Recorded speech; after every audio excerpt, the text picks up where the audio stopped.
with the Blue Yeti, it's gonna work. Let's go live. Are we live? Hello. Oh, Lottie. It works. Okay, it works. So I'm gonna use my Blue Yeti. All right. I think this is coming through today. So thank you. We'll use that. Hello, everyone. I am so glad something is working. All right. We're gonna figure it out, but something is working. Thank you, Margaret, for joining. Thank you all. I appreciate it. Share the broadcast. So tonight, I just briefly, I'm trying to briefly talk about, okay. So tonight, I want to talk about, I've been in this marriage. I'm tired of the marriage. What should I do? What should I do? Like, you're overwhelmed by the issues of the marriage. You don't even know what else to do. You feel like you've done all there is to do. So now what? That's what I'm going to talk about tonight. Now what? Because you're overwhelmed. You're tired. You feel like you've done everything there is. And then I want to catch you up on my life. Okay? I'll catch you up. I'll share my story with you. I don't often share my story, but I think I should often, so that people can understand that I'm never really speaking from a place of, I don't speak from a place of theory, okay? I speak from experience, I speak from knowledge, I speak from training, and I speak from helping others, over time, all right? So, I'm grateful you've joined me tonight. Okay, I just wanted to double check. I think it still works. So, thanks for joining. Hi. Where do I start? Oh my goodness. I feel like I've been gone for so long.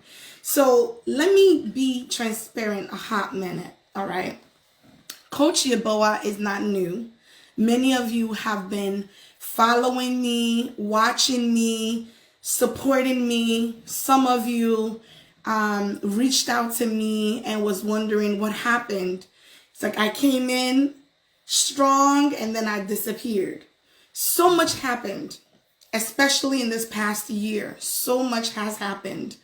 And it took a lot out of me. And I knew that I needed to sit out. Yes, there's a place where people who are still struggling with their relationship will come up and try to help other people and serve. And there's a place for that.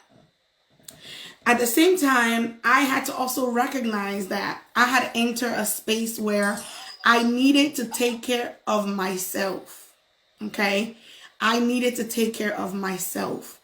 And I did not want to force and push and shove myself into thinking that I was okay. I wasn't okay.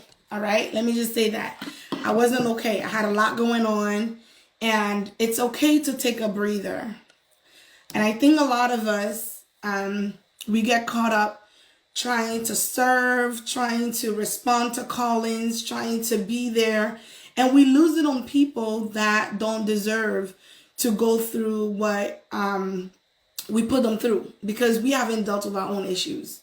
All right. So this is like, it started back 2 years ago. It's like 2 years ago after I lost my mom. It's like I couldn't keep my head up. It was like, I tried. Like I tried going, and then it was like, okay, all right. Like I was strengthened. I was able to, at least keep my, my smile on my face, help my children, right? And stuff like that. But it felt like after that, it was me trying to get through life day after day. Like I was literally taking everything day by day. And it's not an easy thing to lose someone that you care for. And then this is all during the pandemic. So of course, during the pandemic, we're all having our own issues. We're all going through very specific battles, right? And after that, I feel like in 2020, I was fine. 2021, I came back strong. 2022, a lot of things went left. A lot of things went left for me. And one of the things that truly kept me out for a long time. Oh, okay. So, all right, Instagram is not good. Okay, Instagram is clear, right? I think I know what it is. Give me 1 second. Yeah, I know why this is doing that. Okay. Give me 1 second. I think I know why it's doing that.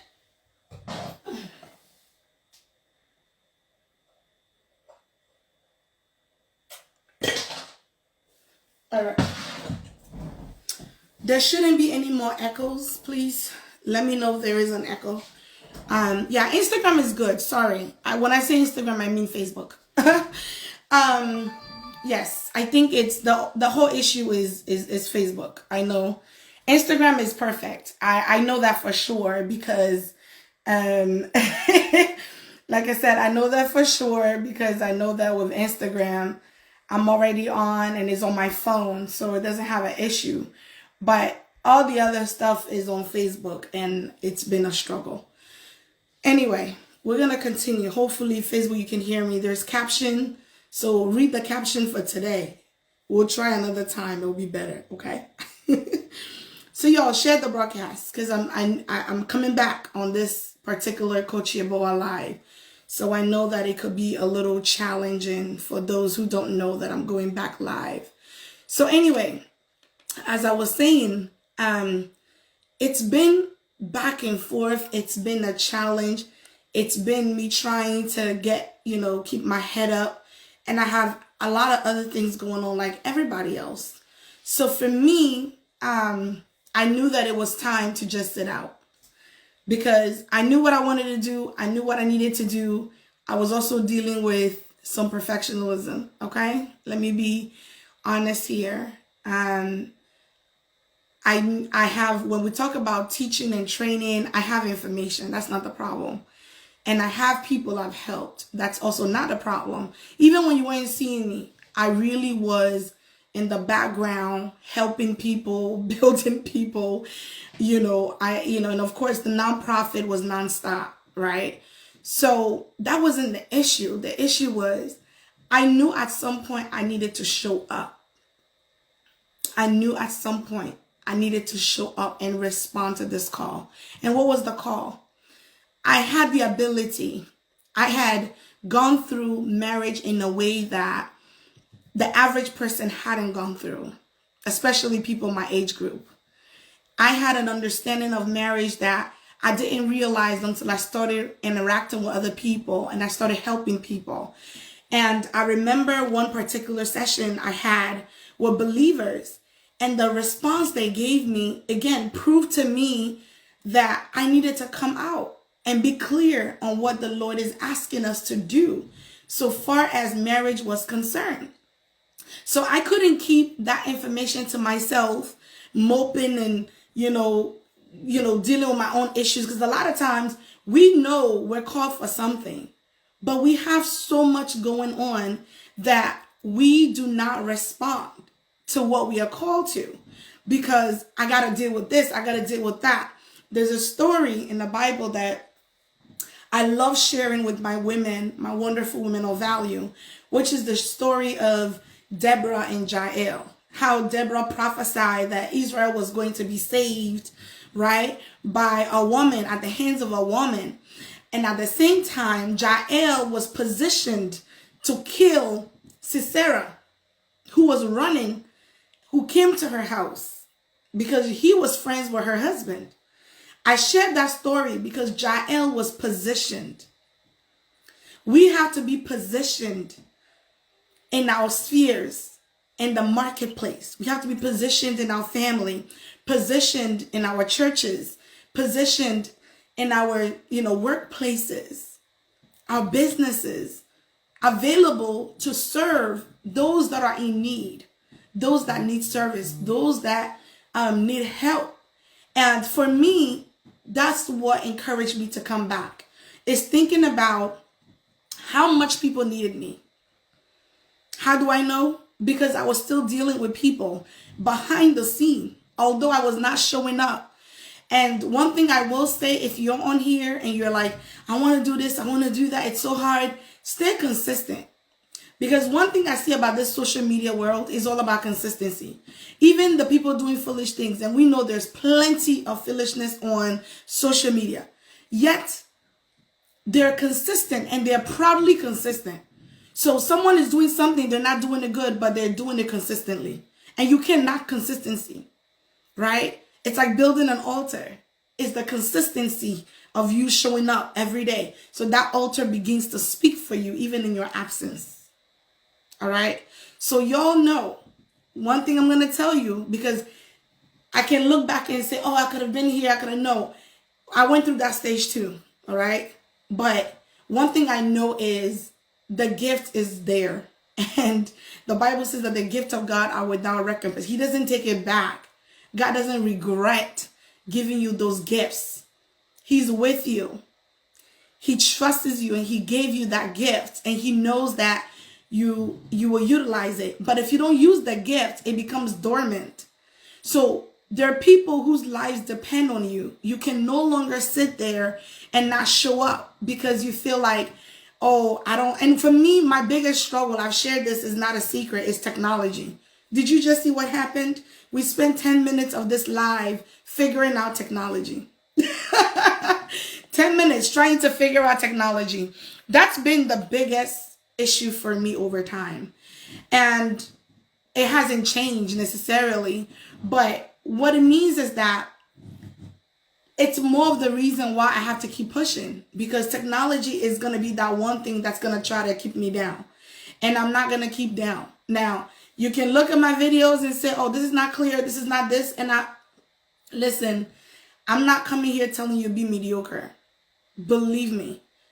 I've invested, others have invested and given me the best equipment, and I'm forever grateful. But guess what?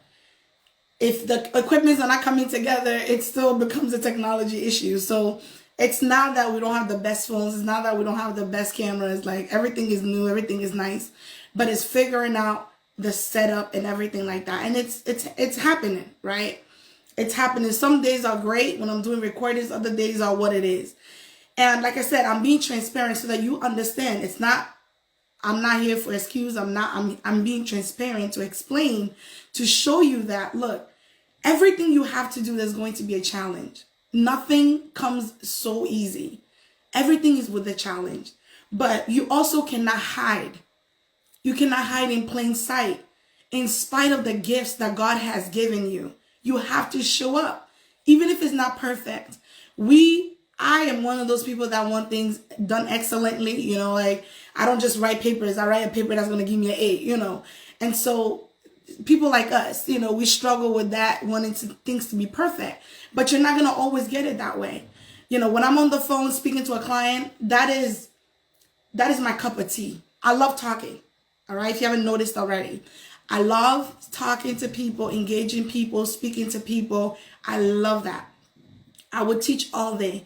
I would train all day. And I consistently talk to people on the phone.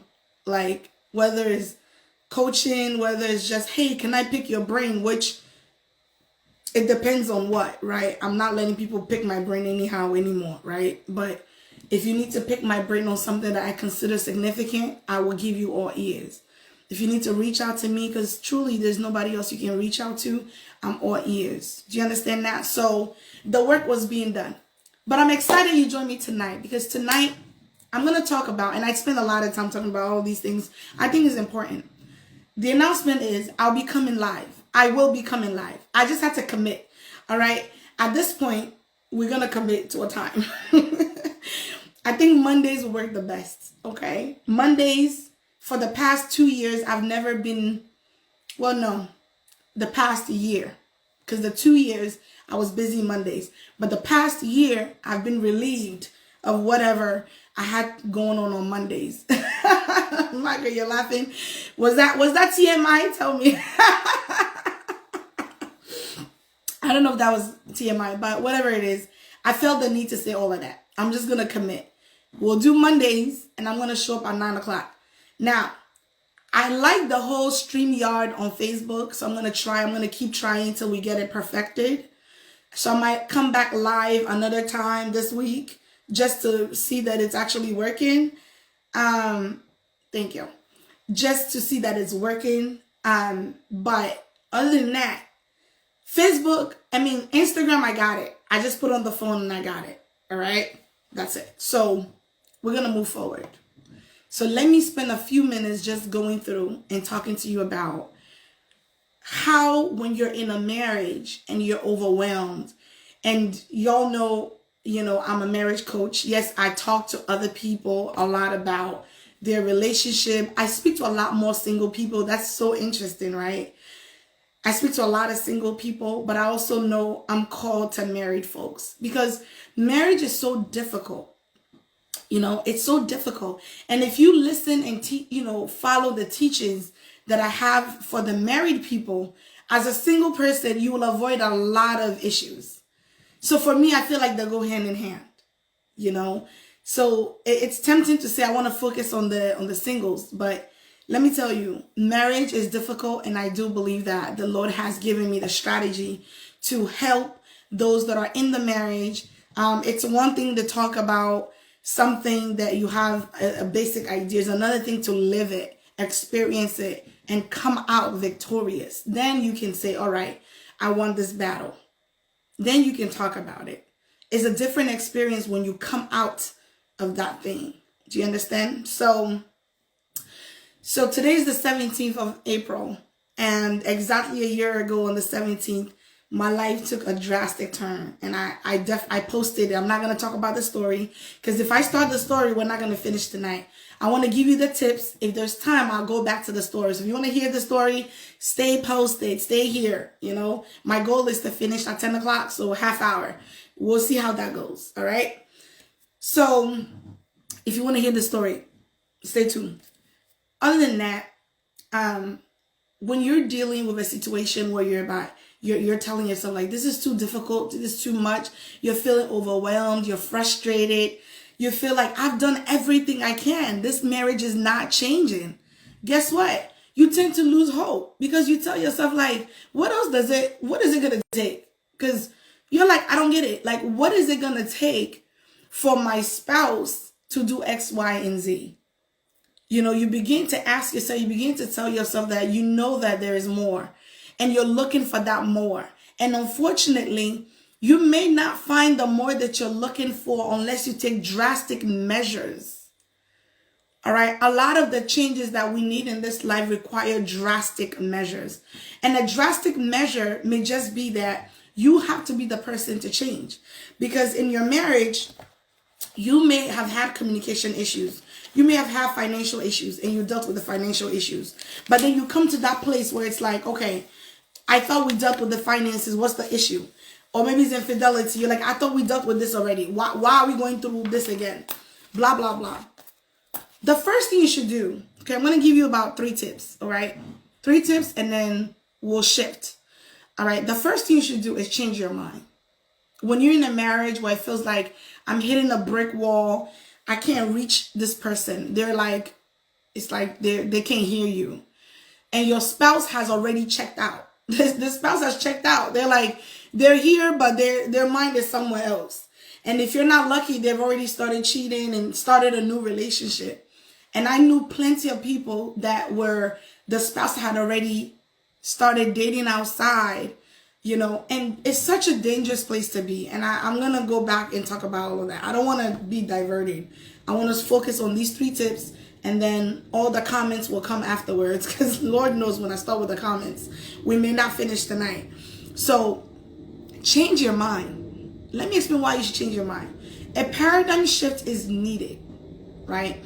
A lot of times we think, and I'm speaking, mostly to believers, and some that may not be, that's fine, right? My program works for believers and non-believers. But my whole thing is, if you're with a spouse that has checked out and it's like you're just kind of left in the relationship, like, what am I doing? Women are taught to, we're nurturers. We have the ability and the capacity to shift our environment and create things in our environment. And I can get where you get to the point where you're like, this is too much. Like, I'm always the one. I'm always the one. There's that place too. But anytime both people in the relationship tell themselves, I'm tired of doing X, Y, and Z, something is going to be lost. The relationship would just die. Okay? Because at this point, maybe there was one person that was always doing, and the one person decided, I'm not doing it anymore. It becomes a really bad situation altogether. So you got to change your mind, because there are things that you may need to learn in the relationship, and you focus on, you think is about your spouse, but then you come to find out it's really not about your spouse. It's about you. You may need to come up a little higher. You may need to grow in a very specific way. If you're a believer, maybe the Lord is calling you into intimacy, right? I talk about the 3 tips, the 3 strategies to marital bliss, which is love, intimacy, and transparency. Nobody can tell me it doesn't work. All right. Like I said, I can come over here and tell you, put on your best lingerie and do this and do that. Those things are good. There's a place for that. But before you even build sexual intimacy, you need to have real intimacy with the person you're with. And that begins with a relationship with God. So you will tune yourself. You will change your mind about everything that is happening, because it's easy to see what's wrong in the relationship.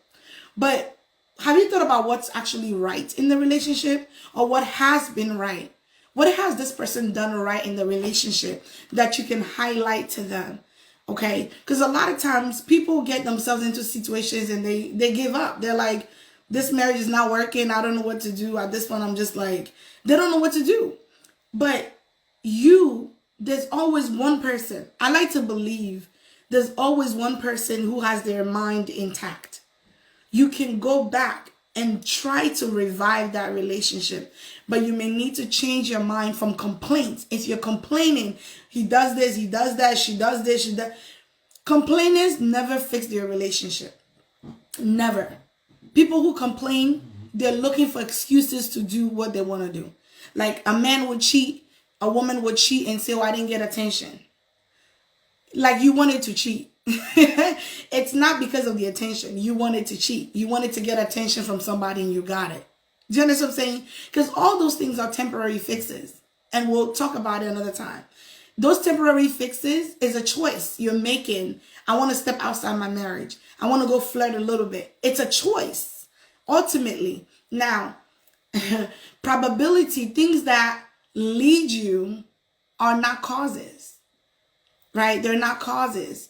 They may have led you to do it. They influenced your decision, but they didn't cause it. Do you understand? But we get into a space where we like to blame and say, this is why I cheated. This is why I lied. This is why. No, it can never be the reason. You did it because you wanted to do it. We have to remember that. Okay? All right. So that's that. Change your mind, because maybe the Lord is calling you into a place of intimacy. Grow in intimacy until you're intimate with God. And I'm speaking mostly to believers. All right. So I apologize if you're here. You're like, I don't get what she's talking about. You can reach out to me and I will explain to you in terms that you will understand, because these are biblical principles. Yes.